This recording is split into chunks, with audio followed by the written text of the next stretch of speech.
இப்போ அந்த அரசர் கூப்பிட்டு, வெரி குட், நான் சொன்னபடி வாக்கை காப்பாற்றிடுறேன், உனக்கு உன் உயிரையும் நான் விட்டுறேன், நீ இந்த நாடு உனக்கு தான் சொந்தம் அப்படின்னு சொல்லிட்டு உன்னுடைய மக்களில் நிறைய பேர் உன்னை பாராட்டினாங்க.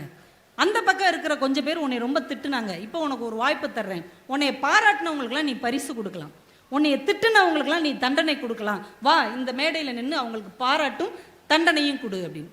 அவன் இப்படியே பார்த்துட்டு சொன்னான், என்னை பாராட்டினாங்களா? ஆமாம், நிறைய பேர் பாராட்டினாங்க. என்னை திட்டினாங்களா? நிறைய பேர் உன்னை திட்டினாங்க.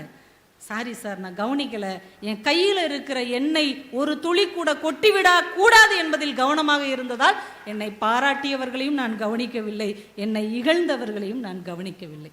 என் இனியவர்களே, நம்ம லட்சியத்தின் மேல் நாம் முழுமையான கவனத்தோடு இருந்தால் நம்மை பாராட்டுகிறவர்களை பார்த்து நாம் மயங்கவும் வேண்டாம், நம்மை குறை சொல்பவர்களை பார்த்து நாம் தயங்கவும் வேண்டாம் என்பதற்கு இந்த கதை மிகப்பெரிய அடையாளமாக இருக்கிறது.